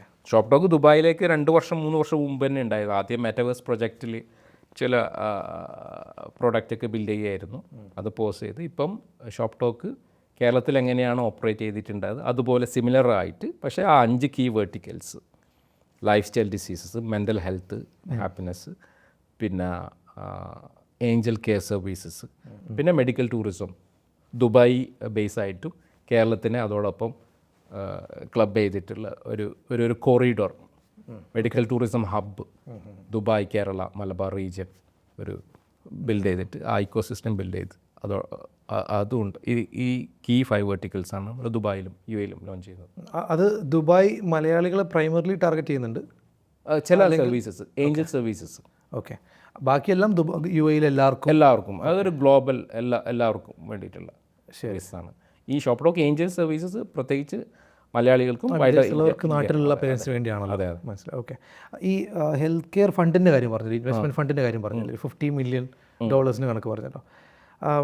അതിലേക്ക് എങ്ങനെയാണ് എത്തിപ്പെട്ടത്? എന്തിനു വേണ്ടിയാണ് ആ ഒരു ഫണ്ട് പ്രൈമറിലി ലോഞ്ച് ചെയ്തത്? ആ ഫണ്ട് ലോഞ്ച് ചെയ്ത് ആ ഫണ്ട് ക്രിയേറ്റ് ചെയ്യുന്നത് വെച്ചാൽ മെഡിക്കൽ ടൂറിസത്തിൻ്റെ ഓപ്പർച്യൂണിറ്റി പറഞ്ഞല്ലോ, അത്രയും പൊട്ടൻഷ്യൽ ഉണ്ട്. അപ്പം ദുബായ് ആസ് എ ഹബ്ബും ഓൾറെഡി ഇൻ്റർനാഷണൽ ടൂറിസ്റ്റ് ഹബ്ബാണ് ദുബായ്. അപ്പോൾ കേരളം എന്നുള്ള ആ ഒരു ബാക്ക് എൻഡ്, അതായത് medical tourism, wellness tourism Keralam club ചെയ്തിട്ട് ഒരു കോറിഡോർ, ഒരു ഹബ്ബ്, കമ്പൈൻഡ് ഹബ്ബ് ബിൽഡ് ചെയ്യാൻ വേണ്ടിയിട്ട്, ഐക്കോ സിസ്റ്റം ബിൽഡ് ചെയ്യാൻ വേണ്ടിയിട്ട് എന്തൊക്കെ ആവശ്യമുള്ളത്, പുതിയ ഉള്ള ഫെസിലിറ്റീസിനെ അപ്ഗ്രേഡ് ചെയ്യാനും, പുതിയ ഫെസിലിറ്റീസിനെ ബിൽഡ് ചെയ്യാനും, പിന്നെ റണ്ണിങ് ആയിട്ടുള്ള ചില ഫെസിലിറ്റീസിനെ അക്വയർ ചെയ്യാൻ വേണ്ടിയിട്ടും, പുതിയ ടെക്നോളജി ഇന്നോവേഷൻ കൊണ്ടുവരാണ് ഇതിന് വേണ്ടിയിട്ടുള്ള ആ ഡിജിറ്റൽ ഇൻഫ്രാസ്ട്രക്ചർ ബിൽഡ് ചെയ്യാൻ വേണ്ടിയിട്ടുള്ള കാര്യം. ഇതിനൊക്കെ വേണ്ടിയിട്ടാണ് ആ ഇൻവെസ്റ്റ്മെൻറ്റ് വിനിയോഗിക്കുക. ഓക്കെ. അപ്പോൾ ഞാനൊരു സ്റ്റാർട്ടപ്പ് മേഖല നന്നായി ഫോളോ ചെയ്യുന്ന ആളോട് ചോദിക്കുകയാണ്, ഒരു ബഡ്ഡിങ് ആയിട്ടുള്ള ഓൺടർപ്രണർക്ക് ഫണ്ടിങ്ങിന് വേണ്ടി അപ്ലൈ ചെയ്യാനുള്ള ഒരു പൊട്ടൻഷ്യലൊക്കെ അവിടെ ഉണ്ടോ? ഐഡിയേഷൻസ് നമ്മൾ തന്നെ നമുക്ക് ഈ ecosystem, the whole startup ecosystem, health care ecosystem കഴിഞ്ഞ 7 വർഷം അല്ലെങ്കിൽ ഓൾമോസ്റ്റ് 7 years ആയില്ലേ, നമ്മൾ ക്ലോസ്ലി മോണിറ്റർ ചെയ്യുന്നതുകൊണ്ട് നമുക്ക് അറിയാം എന്താണ്, ആരൊക്കെയാണ് ഓപ്പറേറ്റ് ചെയ്യുന്നത്, ആരാണ് പുതിയ ടെക്നോളജി ബിൽഡ് ചെയ്യുന്നത്, ആർക്കാണ് ഹോസ്പിറ്റൽസ് ഉള്ളത്, ആരുടെയാണ് ആ വെൽനസ് സെൻറ്റേഴ്സ്, ഇതൊക്കെ അറിയാം, അതിൻ്റെ ഗ്രോത്ത് എന്താണ്. അതിനനുസരിച്ച് നമ്മൾ തന്നെ ഐഡൻറ്റിഫൈ ചെയ്തിട്ട് നമ്മൾ തന്നെ അതിൻ്റെ കാര്യം ചെയ്യുന്നുണ്ട്. ഇനി എന്തെങ്കിലും ഒരു യുണീക്കായിട്ടുള്ള എന്തെങ്കിലും പുതിയ പ്രൊഡക്റ്റോ ടെക്നോളജിയോ ബിൽഡ് ചെയ്യുന്നുണ്ടെങ്കിൽ നമ്മൾ ഡയറക്റ്റായിട്ട് തന്നെ റീച്ച് ഔട്ട് ചെയ്യാം, ലിങ്ക്ഡിനൊക്കെ വഴിയാണെങ്കിലും. അതെ. ഓക്കെ. നമ്മളിപ്പോൾ കേരള മാർക്കറ്റ് നോക്കുകയാണെങ്കിൽ, ഇപ്പോൾ ഷോക്ക് ഡോഗ് പ്രൈമറിലി കേരള മാർക്കറ്റിലാണ്. ഒരു ഹെൽത്ത് കെയർ അല്ലെങ്കിൽ വെൽനസ് ആംഗിളിൽ നോക്കുകയാണെങ്കിൽ ഏറ്റവും വലിയൊരു അൺടാപ്ഡ് ആയിട്ടുള്ള ഒരു സംഭവം എന്തായിരിക്കും? ഇതുവരെ ആളുകൾ നോട്ടീസ് ചെയ്യപ്പെടാത്ത അല്ലെങ്കിൽ വലിയ സാധ്യതയുള്ളൊരു സംഭവം എന്തായിരിക്കും കേരള ഹെൽത്ത് കെയറിലെ വെൽനസ് മാർക്കറ്റിൽ? ഹെൽത്ത് കെയർ ഞാൻ നോക്കുകയാണെങ്കിൽ ഹെൽത്ത് കെയറിൽ കേരളം അനുഭവിക്കുന്ന ഏറ്റവും വലിയ പ്രശ്നം എന്ന് വെച്ചാൽ ലൈഫ് സ്റ്റൈൽ ഡിസീസസ് ആണ്. ഓക്കെ, ഡയബറ്റീസ്, ഹാർട്ട് ഡിസീസ്, ജീവിതശൈലി രോഗങ്ങൾ കൂടുതലുണ്ടാകുന്ന പ്രശ്നങ്ങളാണ് കേരളത്തിൽ ഏറ്റവും ഹോസ്പിറ്റലുകളൊക്കെ നിറഞ്ഞിരിക്കുന്ന ഈ പ്രശ്നങ്ങൾ കൊണ്ടാണ്. അപ്പം ഈ വരാനുള്ള പ്രധാന കാരണം ഒന്ന് നമ്മുടെ ഭക്ഷണ രീതിയിലുള്ള വലിയ മാറ്റങ്ങൾ സംഭവിച്ചിട്ടുണ്ട്. നമ്മൾ ഹിസ്റ്റോറിക്കലി കഴിക്കുന്ന പോലെയല്ല ഇപ്പം നമ്മൾ ഭക്ഷണം കഴിക്കുന്നത്. അപ്പം ആ പ്രോബ്ലം സോൾവ് ചെയ്യാൻ വേണ്ടിയിട്ട് ഹെൽത്തി ന്യൂട്രീഷ്യസ് ആയിട്ടുള്ള മീല് കുക്കായിട്ട് ഡെലിവർ ചെയ്യാൻ പറ്റുന്നുള്ള അതാണ് ഏറ്റവും വലിയ ഓപ്പർച്യൂണിറ്റി കേരളത്തിലിപ്പോൾ. ഓക്കെ, കാരണം ഡയറക്റ്റ്ലി നമ്മളുടെ ഹെൽത്തിനെ ബാധിക്കുന്നതാണല്ലോ ഫുഡ്. അതെ. ഓക്കെ. പിന്നെ എനിക്കൊന്ന് നമ്മുടെ കേരളത്തിന് ഡയറ്ററി പ്രിഫറൻസുകൾ അതിനെ സപ്പോർട്ട് ചെയ്യും. അപ്പോൾ നമ്മുടെ അരി ഭക്ഷണം കഴിക്കുന്ന ആളുകളാണല്ലോ, നല്ലപോലെ കഴിക്കുന്ന ആളുകളാണല്ലോ. അപ്പോൾ ആ ഒരു കൾച്ചറൽ ഒരു ഷിഫ്റ്റ് നടക്കാൻ, ഒരു ഡ്രാസ്റ്റിക് ആയിട്ട് ചേഞ്ച് കൊണ്ടുവരാൻ വേണ്ടിയിട്ട് നമ്മളെ ട്രഡീഷണൽ മുമ്പ് മലയാളികൾ എങ്ങനെ കഴിച്ചിട്ടുണ്ട്, ഇപ്പം ഇതെല്ലാം റിഫൈൻഡ് ആയതുകൊണ്ടാണ് പ്രശ്നങ്ങൾ കൂടുതൽ വരുന്നത്. അപ്പം ഹെൽത്തി ആയിട്ടുള്ള പല ഓപ്ഷൻസും നമ്മൾ ചോറ് ഉപേക്ഷിക്കാതെ തന്നെ നമുക്ക് ആ ചില മാറ്റങ്ങൾ വരുത്തിയാൽ വലിയ മാറ്റങ്ങൾ ഹെൽത്തിന് കൊണ്ടുവരാൻ പറ്റും. വൈകുന്നു അത് വളരെ ചെറിയ കാര്യങ്ങളായി തോന്നുമെങ്കിലും അപ്പോൾ അതിനുള്ള എഡ്യൂക്കേഷൻ കൊടുക്കാൻ ഷോപ്പ് ഡോഗ് പോലൊരു പ്ലാറ്റ്ഫോമിന് വലിയൊരു റോള് പ്ലേ ചെയ്യാനുണ്ട്. അതെ, നമ്മുടെ ഷോപ്പ് ഡോഗ് ഇതുവരെ അഡ്വർടൈസ്മെൻറ്റിന് സ്പെൻഡ് ചെയ്തിട്ടില്ല കേരളത്തിൽ. ഓക്കെ, അപ്പം പക്ഷേ ഷോപ്പ് ഡോഗ് ഒരുപാട് മാർക്കറ്റിങ്ങിന് സ്പെൻഡ് ചെയ്തിട്ടുണ്ട്. ആ മാർക്കറ്റിംഗ് എങ്ങനെ സ്പെൻഡ് ചെയ്യുന്നത് വെച്ചാൽ ഇവൻറ്റ്സ് നടത്തിയിട്ടാണ്, വർക്ക്ഷോപ്സ്, അവയർനെസ് ക്യാമ്പയിൻസ് ഇതൊക്കെ നടത്തിയിട്ടാണ്. ഓക്കെ, അപ്പം 6 വർഷത്തോളം നമ്മൾ ഈ ഇവൻറ്റ്സും വർക്ക്ഷോപ്സും സെമിനാർസും ഇതൊക്കെ ക്യാമ്പയിൻസൊക്കെ നടന്നത് അവയർനെസ്സിന് വേണ്ടിയിട്ടാണ് കൂടുതലും. അതായത് ഇമ്പാക്റ്റ് ഓറിയൻറ്റഡ് ആയിട്ടുള്ളൊരു ആംഗിളിൽ ഗ്രൗണ്ട് ലെവലിൽ പോയിട്ട് തന്നെ ചെയ്യാതെ ഇമ്പാക്റ്റ് വരിക എന്നുള്ളൊരു. അപ്പോൾ അതിന് ഈ സ്കൂളുകളായിട്ടോ അല്ലെങ്കിൽ പഞ്ചായത്ത് ഒരുപാട് സ്കൂളായിട്ട് കൊളാബറേറ്റ് ചെയ്തിട്ടുണ്ട്. ഒരുപാട് വെബിനാർസ് സ്കൂളുകളും കോളേജുകളിലും നമ്മൾ നടത്തിയിട്ടുണ്ട്. ശരി, ഓക്കെ. അപ്പോൾ ഇനിയും വലിയ രീതിയിൽ ഇമ്പാക്റ്റ് വരുത്താൻ ഷോപ്പ് ഡോഗിന് കഴിയട്ടെ. എനിക്കൊന്നു അത്ര ഇമ്പാക്റ്റ് ആവശ്യമുള്ളൊരു ഏരിയ കൂടിയാണ്. ഇനി നേരത്തെ ഷിയാബ് മെൻഷൻ ചെയ്തിരുന്നല്ലോ ഒരു മെറ്റാവേഴ്സ് പ്രോജക്റ്റിനെ പറ്റി. അപ്പോൾ അത് വലിയ വലിയ ഹൈ പ്രൊഫൈൽ സപ്പോർട്ട്, പ്രൊഫൈൽ ആൾക്കാരുടെ സപ്പോർട്ടുകളും എൻഡോഴ്സ്മെൻറ്റ്സും ഒക്കെ ഉണ്ടായിരുന്നു. അപ്പം ഇവിടുത്തെ ജയൻസ് ആയ ഡാമാക്ക് അതുപോലെ വലിയ വലിയ ടീംസിന് സപ്പോർട്ട് അതിലുണ്ടായിരുന്നു. എന്നിട്ട് പോലും അതൊരു ഫുൾ കംപ്ലീഷനിലേക്ക് എത്തിക്കാൻ കഴിഞ്ഞിട്ടില്ല. അത് എന്തുകൊണ്ടാണ്? ഫൈനാൻഷ്യൽ സപ്പോർട്ടല്ല ഉണ്ടായത്, ഒരു എൻഡോഴ്സ്മെൻ്റ് ആണ് ഉണ്ടായത്. ഡമാക്ക് MDൻ്റെ, പിന്നെ ഷെയ്ഖ് ഹംദാൻ്റെ മെറ്റവേഴ്സ് അസംബ്ലി, പിന്നെ ഇവിടുത്തെ മേജർ മീഡിയ ഹൗസസ്, അതൊക്കെ ഹൈലൈറ്റ് ചെയ്തിട്ട് നമ്മളെ പ്രൊജക്റ്റിനെ ഒരു ഗ്ലോബൽ ഫസ്റ്റ് നല്ല രീതിയിൽ പലതും ചെയ്തിട്ടുണ്ടായിരുന്നു. ദ ഹോൾ മെറ്റവേഴ്സ് ഇൻഡസ്ട്രി തന്നെ ഡൗൺ ആയില്ലേ. ആ ഹൈപ്പ് പെട്ടെന്ന് തന്നെ ഡീഹൈപ്പായി AI വന്നവൾക്കൂടെ. പിന്നെ നമ്മളെന്താണ് ഒരു എക്സിസ്റ്റിംഗ് മാർക്കറ്റിലേക്ക് പുതിയ ടെക്നോളജി കൊണ്ടുവരുന്നതല്ല, നമ്മളൊരു the whole new market create ചെയ്യായിരുന്നു ഫ്യൂച്ചറിസ്റ്റിക് ആയിട്ടില്ലേ. ഓക്കെ. അപ്പോൾ ആ അഡോപ്ഷൻ റേറ്റ് അത്ര ഉണ്ടായിട്ടില്ല, നമ്മൾ എക്സ്പെക്റ്റ് ചെയ്തിട്ടുള്ള അഡോപ്ഷൻ ഉണ്ടായിരുന്നില്ല. ഓക്കെ, നമ്മൾ വേ ടു ഏർലി എന്ന് മനസ്സിലാക്കി. നമ്മൾ മെറ്റവേഴ്സ് എന്ന കമ്പനി നമ്മളെ ചെറിയ കമ്പനി മാത്രമല്ല, മെറ്റവേഴ്സിന് ഇൻവെസ്റ്റ് ചെയ്ത എല്ലാ കമ്പനീസും സ്കെയിൽ ഡൗൺ ചെയ്ത് അല്ലെങ്കിൽ പ്രൊജക്റ്റ് നിർത്തിവെച്ചു. അല്ലെങ്കിൽ നമ്മളെ സംബന്ധിച്ചിടത്തോളം കംപ്ലീറ്റ്ലി അത് റൈറ്റ് ഓഫ് ചെയ്തിട്ടില്ല, നമ്മളത് റീസ്റ്റാർട്ട് ചെയ്യും റൈറ്റ് മൂവ്മെൻറ്റിൽ. നമ്മൾ ജസ്റ്റ് ഒന്ന് പോസ് ചെയ്തേ ഉള്ളൂ, ഹോൾഡ് ചെയ്തേ ഉള്ളൂ. ഇപ്പോൾ നമ്മുടെ യൂഎസിന് വേണ്ടിയിട്ട് മെറ്റാവേഴ്സ് എന്താണെന്ന് ധാരണ ഇല്ലാത്ത ആളുകൾ പലരും ഉണ്ടാവാൻ സാധ്യതയുണ്ട്. കാരണം ടെക്നോളജിക്കലി കുറച്ച് കോംപ്ലിക്കേറ്റഡ് ഉള്ള കാര്യം ആവാം. സോ ഹെൽത്ത് കെയറിൽ മെറ്റാവേഴ്സിൻ്റെ റോൾ അല്ലെങ്കിൽ മെറ്റാവേഴ്സ് ഇൻ ഹെൽത്ത് കെയർ എന്താണെന്ന് ജസ്റ്റ് ഒന്ന്. മെറ്റാവേഴ്സ് മൾട്ടിപ്പിൾ യൂസ് കേസസ് ഉണ്ട്. ഓക്കെ, മെറ്റാവേഴ്സ് എന്ന് പറഞ്ഞാൽ വെർച്വൽ എക്സ്റ്റൻഡഡ് റിയാലിറ്റിയാണ്. ഇപ്പം നമ്മൾ എന്താണ് ക്രിയേറ്റ് ചെയ്യാൻ ഉദ്ദേശിച്ചതെന്ന് വെച്ചാൽ ഒരു ഹെൽത്ത് കെയർ സിറ്റിയാണ്. ഓക്കെ, അപ്പം ദുബായിലുള്ള ഹെൽത്ത് കെയർ സിറ്റി ഉണ്ടല്ലോ, ഒരുപാട് ഹോസ്പിറ്റൽസും ക്ലിനിക്സും ലാബ്സും ഒന്നിച്ചിട്ടുള്ള ഒരു സിറ്റിയാണ് Dubai health care city. Physically Dubai health care city. ഇപ്പോൾ ഷോപ്പ് ടോക്ക് എന്ന് പറഞ്ഞത് ഒരു ഹെൽത്ത് കെയർ സിറ്റി പോലെ തന്നെയാണ് വെർച്വൽ ഡിജിറ്റലി. അത് Web 2 വെർഷൻ വെബ് ആപ്പിലും മൊബൈൽ ആപ്ലിക്കേഷനിലും മാത്രം ആക്സസിബിൾ ആയിട്ടാണ്. പക്ഷെ അതൊരു വെർച്വൽ റിയാലിറ്റിയിൽ എങ്ങനെ കൊണ്ടുവരാം. ഉദാഹരണത്തിന് നിങ്ങൾ ഹോസ്പിറ്റലിലേക്ക് പോകുമ്പോൾ ഇപ്പോൾ വെബ്സൈറ്റിലാണെങ്കിൽ ഒരു 2 ഡയമെൻഷൻ അല്ലേ. നിങ്ങളിപ്പം ഷോപ്പ് ടോക്കിൽ ഒരു ഹോസ്പിറ്റൽ നോക്കുകയാണെങ്കിൽ ആ ഹോസ്പിറ്റലിൻ്റെ കുറച്ച് ഫോട്ടോസും അവരുടെ ഡോക്ടേഴ്സിൻ്റെ ഫോട്ടോസും ഓൺലൈനിൽ ബുക്ക് ചെയ്യാന്നുള്ളത്. പക്ഷേ ഷോപ്പ് ടോക്കിൻ്റെ മെറ്റവേഴ്സിലേക്ക് വന്നാൽ നിങ്ങൾ ആ ഹോസ്പിറ്റലിൽ നടന്നു പോകുന്നതായിട്ട് ഫീൽ ചെയ്യും.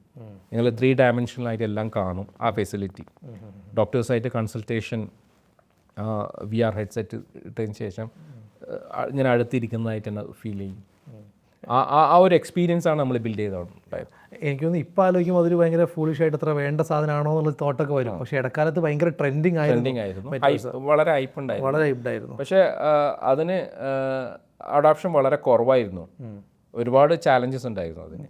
ഈവൻ ബിക്കോസ് ആ ഒരു ഡിവൈസ് എന്ന് പറയുന്നത് തന്നെ ഹൈലി കോസ്റ്റ്ലി ആണ്. അതുമാത്രമല്ല, പിന്നെ എത്രത്തോളം ഹെൽത്ത് കെയർ സർവീസസ് അതിലൂടെ ഡെലിവറി ചെയ്യാം, അതിൻ്റെ എഫക്റ്റ് എന്താണ്, അതൊക്കെ ഒരു ടെസ്റ്റ് ആണല്ലോ. തീസിസ് നമ്മൾ ടെസ്റ്റ് ചെയ്യായിരുന്നു. ഫെയിൽ ക്വിക്ലി ആൻഡ് ലേൺ എന്നുള്ളതാണല്ലോ ഒരു ബേസിക് തീസിസ് എന്ന് പറയുന്നത്. എല്ലാ ഫൗണ്ടേഴ്സും നോക്കണം. ഇതിൻ്റെ നീഡ്സ് ഇനി ഫ്യൂച്ചറിൽ ഉണ്ടാവുമായിരിക്കും. പിന്നെ നമ്മൾ metaverse health care city build ചെയ്ത ഫസ്റ്റ് സ്റ്റുഡൻസിന് വേണ്ടിയിട്ടാണ്, കുട്ടികൾക്ക് വേണ്ടിയിട്ടാണ്. കുട്ടികൾക്ക് നമ്മൾ ആദ്യം ഉദ്ദേശിച്ചത് കുട്ടികൾക്ക് വേണ്ടിയിട്ടുള്ള nutritious classes, mental health classes, ഇതൊക്കെ അതിലൂടെ കൊടുത്തിട്ട് അവർ ഓൾറെഡി വെർച്വൽ റിയാലിറ്റിയിൽ പല കാര്യത്തിനും ഗെയിമിങ്ങിനൊക്കെ എൻഗേജ്ഡ് ആണ്. അപ്പോൾ അവിടെ പോയിട്ട് അവർ ഇടയുള്ള ആ ക്രൗഡിൽ പോയിട്ട് ഈ സർവീസസ്, ഹെൽത്ത് കെയർ സർവീസസ് അവിടെ ഡെലിവറി ചെയ്യാം. Health care just medical services അല്ല, ആ അവെയർനെസ് ക്ലാസ്സസ് വെച്ച് നമ്മൾ തുടങ്ങാമെന്ന് അങ്ങനെയായിരുന്നു നമ്മൾ. പല യൂസ് കേസസ് ഉണ്ട്. ഇപ്പം സർജറിക്കൊക്കെ കേരളത്തിൽ തന്നെ ചില മെറ്റവേഴ്സ് ഫോക്കസ്ഡ് കമ്പനീസ് ഉണ്ട് ഇപ്പം നന്നായിട്ട് നടക്കുന്നത്. അവരുടെ ഫോക്കസ് സർജിക്കൽ, എങ്ങനെ ഒരു സർജന് വെർച്വലി ആയിട്ട് എങ്ങനെ റിമോട്ടായിട്ട് സർജറിക്കുള്ള കാര്യങ്ങൾ ഗൈഡ് ചെയ്യുക, ഇതൊക്കെ അങ്ങനത്തെ ഒക്കെ ഉണ്ട്. നമ്മളെ യൂസ് കേസസ് ഡിഫറെൻ്റ് ആയിരുന്നു. എനിക്കൊന്ന് ഹാർഡ്വെയർ ലിമിറ്റേഷൻസ് ഒരുപാട് അതിലിപ്പോഴും ഉണ്ട്. ഇപ്പോൾ കോളേജിലൊക്കെ പഠിക്കുന്ന കുറച്ച് വർഷങ്ങൾക്ക് മുന്നേ ഞാനും ഓഗ്മെൻറ്റഡ് റിയാലിറ്റി, വെർച്വൽ റിയാലിറ്റി കുറേ പ്രൊജക്റ്റുകളൊക്കെ ചെയ്തിരുന്നു. അപ്പം ചിലപ്പോൾ നമ്മൾ തിരിഞ്ഞു നോക്കുമ്പോൾ അന്ന് എവിടെയാണോ ടെക്നോളജി ഉള്ളത് അതിൽ നിന്ന് വലുതായിട്ട് ഗ്രോ ചെയ്തിട്ടില്ല ആ ഒരു ഇൻഡസ്ട്രി. ഇപ്പോഴും നമ്മൾ പ്രോപ്പർലി ഒപ്റ്റിമൈസ് ചെയ്യാൻ ഈവൻ ലാർജർ കമ്പനീസിന് പോലും സാധിച്ചിട്ടില്ല അങ്ങനത്തെ ഏരിയയാണ്. അപ്പോൾ സോ അത് ഒരു മാർക്കറ്റിൻ്റെ പ്രശ്നം കൊണ്ടാണ് ആക്ച്വലി ഡൗൺ ആയതെന്നുള്ളതാണ് പറഞ്ഞു വരുന്നത് അല്ലേ. സോ ഷോപ്പ് ഡോഗ് ഇപ്പോഴും അതിൽ ഇൻവെസ്റ്റഡ് ആണോ, റിസർച്ച് നടക്കുന്നുണ്ടോ അല്ലെങ്കിൽ? ഇല്ല ഇപ്പോൾ ആ പ്രൊജക്റ്റ് ഹോൾഡ് ചെയ്തിട്ടുണ്ട്, ഇൻവോൾവ് ഇൻവെസ്റ്റഡ് ആണ്, ഒരുപാട് റിസർച്ച് നടന്നതാണ്, പ്രോഡക്റ്റ് പ്രോട്ടോടൈപ്പ് ബിൽഡ് ചെയ്തതാണ്, ആ പ്ലാറ്റ്ഫോം തന്നെ ബിൽഡ് ചെയ്തതാണ് മെറ്റവേഴ്സിന് വേണ്ടി. ഓക്കെ. ഇനി ഞാൻ പ്രൈമറിലി പേഴ്സണൽ ഫിനാൻസ് ഫീൽഡിൽ ഫോക്കസ് ചെയ്യുന്ന ഒരാളായതുകൊണ്ട് ചോദിക്കുകയാണ്, എല്ലാ ഫൗണ്ടേഴ്സിനോട് കാണുന്നവരോട് ചോദിക്കുന്നതാണ്. ഓരോ ആളുടെയും ഇൻവെസ്റ്റ്മെൻറ്റ് ഐഡിയോളജി ഡിഫറെൻ്റ് ആയിരിക്കുമല്ലോ. അപ്പോൾ ഷിഹാബിൻ്റെ ഇൻവെസ്റ്റ്മെൻറ്റ് ഐഡിയോളജി എങ്ങനെയാണ്? ഇപ്പം സ്റ്റോക്ക് മാർക്കറ്റും മ്യൂച്വൽ ഫണ്ട്സും ഒക്കെ ട്രെൻഡിങ് ആയിക്കൊണ്ടിരിക്കുന്ന ഒരു കാലഘട്ടമാണ്. പക്ഷേ ചിലർക്ക് അത് കംഫർട്ടബിൾ ആയിരിക്കില്ല, ചിലർ ഗോൾഡിലായിരിക്കും ഇൻവെസ്റ്റ് ചെയ്യുക, ചിലർ റിയൽ എസ്റ്റേറ്റിലായിരിക്കും ഇൻവെസ്റ്റ് ചെയ്യുക. അപ്പോൾ ഷിഹാബിൻ്റെ ഒരു ഇൻവെസ്റ്റ്മെൻറ്റ് ഐഡിയോളജി എങ്ങനെയാണ്? ഞാൻ ഇതിലൊന്നും ഇൻവെസ്റ്റ് ചെയ്തില്ല. പിന്നെ എൻ്റെ ഉപദേശങ്ങൾ ആരും സ്വീകരിച്ചിട്ട് അതുപോലെ ചെയ്യാനും ഞാൻ താല്പര്യപ്പെടുന്നില്ല. കാരണം എൻ്റെ ഐഡിയോളജി എന്ന് പറഞ്ഞാൽ സോഷ്യലി ഇമ്പാക്റ്റ്ഫുൾ ആയിട്ടുള്ള പ്രൊജക്റ്റിന് വേണ്ടിയിട്ട് ഗോ ഓൾ ഇൻ ആണ്. ഇപ്പം മെറ്റവേഴ്സിന് കേരളത്തിൽ എത്ര ആൾ ഇൻവെസ്റ്റ് ചെയ്തിട്ടുണ്ട്? നമുക്ക് തോന്നുന്നു ഞാൻ മാത്രമേ ഇൻവെസ്റ്റ് ചെയ്തിട്ടുള്ളൂ. ഓക്കെ, അത് ഒരു വളരെ ഫ്യൂച്ചറിസ്റ്റിക് ആയിട്ടുള്ള ഒരു സംഭവത്തിന് വേണ്ടിയിട്ടാണ് അത്രമാത്രം റിസോഴ്സസും എഫേർട്സും ഇൻവെസ്റ്റ്മെൻറ്റും ചെയ്തിട്ടുള്ളത്. അപ്പം ഞാൻ ഗോൾഡിൽ ഇൻവെസ്റ്റ് ചെയ്യില്ല, ഞാൻ റിയൽ എസ്റ്റേറ്റ് ഇൻവെസ്റ്റ് ചെയ്തിട്ടില്ല, പിന്നെ മ്യൂച്വൽ ഫണ്ടിൽ ഇൻവെസ്റ്റ് ചെയ്തിട്ടില്ല. ചില വളരെ നീഷായിട്ടുള്ള ചില പ്രൊജക്റ്റിന് വേണ്ടിയിട്ട് ഐ ഗോ ഓൾ ഇൻ. അത് റെക്കമെൻഡഡ് അല്ല, അത് ഹൈ റിസ്ക് ആണ്. മനസ്സിലായില്ലേ? അപ്പോൾ ആ ക്യാപിറ്റൽ അലൊക്കേഷൻ അല്ലെങ്കിൽ ആ ഇൻവെസ്റ്റ്മെൻറ്റ് അലൊക്കേഷൻ, ഡൈവേഴ്സിഫൈ അലൊക്കേഷൻ ഒന്നും എനിക്കില്ല. ഞാൻ വിശ്വസിക്കുന്ന ചില പ്രൊജക്ട്സ്, ചില ഇമ്പാക്റ്റ്ഫുൾ പ്രൊജക്ട്സിന് വേണ്ടിയിട്ട് ഞാൻ I go all in. I put all my money into those projects and products and companies.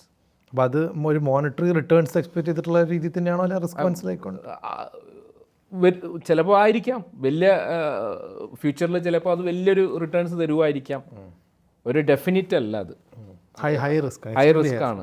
അങ്ങനെ ഇൻവെസ്റ്റ് ചെയ്യുന്നത് ഞാൻ ആർക്കും റെക്കമെൻഡ് ചെയ്യുന്നില്ല. ഓക്കെ, അപ്പോൾ thank you so much for that. എനിക്ക് തോന്നുന്നു ഹെൽത്ത് കെയർ ഫീൽഡിലുള്ള ഇപ്പോൾ നമ്മുടെ നാട്ടിൽ ഫേസ് ചെയ്യുന്ന പ്രശ്നങ്ങളും അതിനെങ്ങനെയാണ് ഷോപ്പ് ഡോക്കിലൂടെ കവർ ചെയ്യുന്നത് എന്നുള്ളതും റിസോൾവ് ചെയ്യാൻ ശ്രമിക്കുന്നതെന്നുള്ള കാര്യങ്ങളാണ് നമ്മൾ ഡിസ്കസ് ചെയ്തിട്ടുള്ളത്. ഈ ഫീൽഡിൽ ഒരുപാട് ആസ്പയറിങ് ഓൺടർപ്രണേഴ്സ് ഉണ്ടാവും. അപ്പോൾ അവരോട് ഷിഹാബിൽ എന്താണ് പറയാനുള്ളതെന്ന് പറഞ്ഞുകൊണ്ട് നമുക്ക് പോഡ്കാസ്റ്റിൽ എൻഡിലേക്ക് വരാം.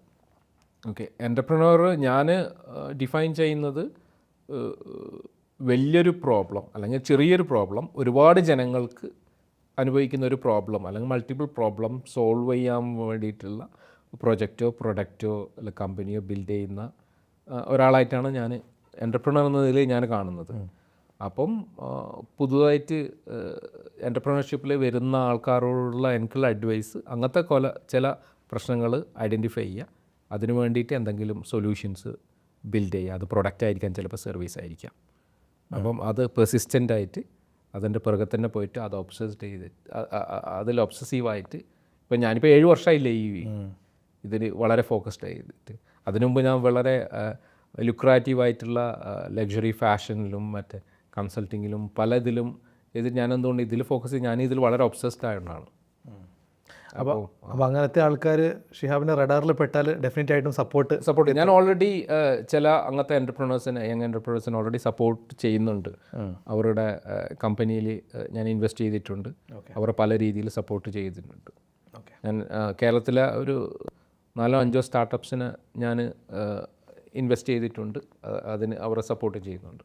സോ ഹെൽത്ത് കെയർ മേഖലയിൽ നമ്മൾ ഫേസ് ചെയ്യുന്ന പ്രശ്നങ്ങളും അതിനെ എങ്ങനെയാണ് മൾട്ടിപ്പിൾ വെർട്ടിക്കൽസിലൂടെ ഷോപ്പ് ഡോഗ് റിസോൾവ് ചെയ്യാൻ ശ്രമിക്കുന്നതെന്നുള്ള കാര്യങ്ങളാണ് നമ്മൾ പോഡ്കാസ്റ്റ് ഡീപ്പായിട്ട് മനസ്സിലാക്കിയിട്ടുള്ളത്.